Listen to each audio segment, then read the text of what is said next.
What's up guys, back with another video, and to recap for those who aren't aware, the reason why I'm doing this is so that years from now I can look back and be like, I remember that story, because I have terrible memory and I'm not going to know anything by that age.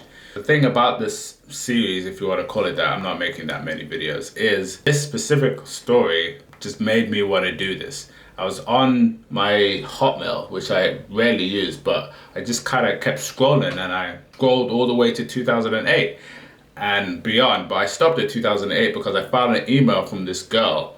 And the bigger context around this, so why it was a big deal, was 2008 was the time where I lost my internet virginity, MSN Messenger, emails, all that shebang, and Facebook, blah, blah, blah. But there was a website called Zedge, which trumped Facebook at that time in terms of that's where all the teens, the TikTok teens of 2008 used to hang.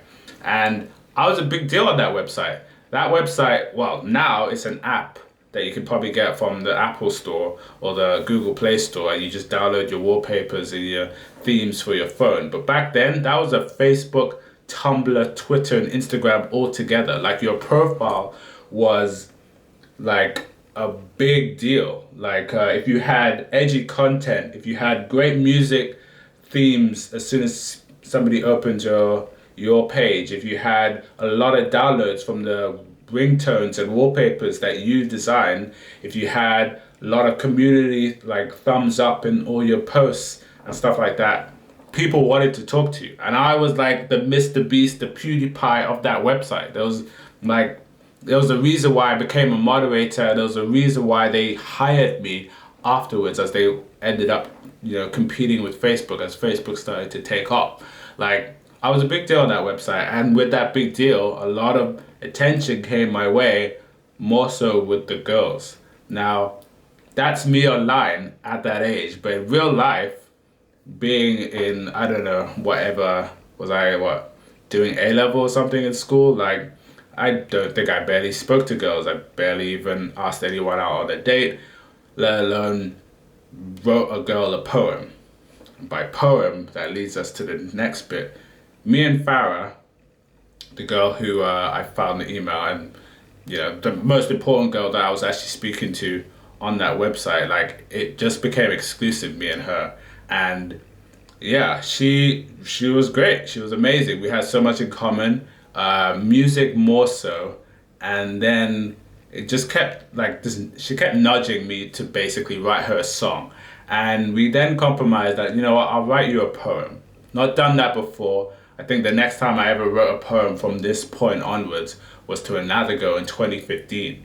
So this was my first time, and I didn't do it after that because, as I quote, because this poem is quite powerful, clearly, I wrote, "An artist drawing you could never finish, just like the world can't end with you still in it. As Super Mario risks 4 lives for the princess, I'd risk mine to see you in a red dress." Yeah, you're probably thinking like, oh wow, what's that gonna do? Well, as I quote, OMG, OMG, OMG, I'm not gonna cry, I'm not gonna cry, yada yada yada. I don't have one, I mean, the red dress, but be sure that tomorrow I will. Here is her in a red dress, literally 2 days later. The moral of the story is, poetry, I was gonna say poetry can do wonders, but the real fact is I was super happy. Like, we were vibing, things were great. What more do you want?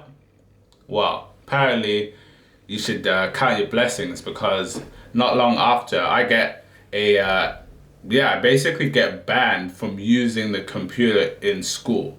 And the reason why that's a big deal is I didn't have internet at home. Like, this was just the burning ages of finding any access to the internet. So school was my only way. And I got banned because somehow it was reported that I manipulated somebody with the power of words to go use their pocket money to buy a red dress for me. Look, you need to look at the positive. She found something, and so did I. Let it work. Let it work. This is not some prima donna cyberbullying, but that ruined it. And I don't know if I was blocked thereafter, like none of my emails went through. And only till today, literally 2021, I've searched her up on Insta. She's doing fine. She clearly didn't need me, guys. She found somebody else. F's in the chat. But the takeaway message from this is send your poetry out there. You never know who it's going to land on. You never know how they're going to take it. You never know if you're going to love poetry for the rest of your life. Like I said, like, I do think that that kick-started it for me, and I quite enjoyed it. So cheers to Farah. See you guys in the next one. Take it easy. My head is in the clouds, don't feel like coming down. I'm trying to escape.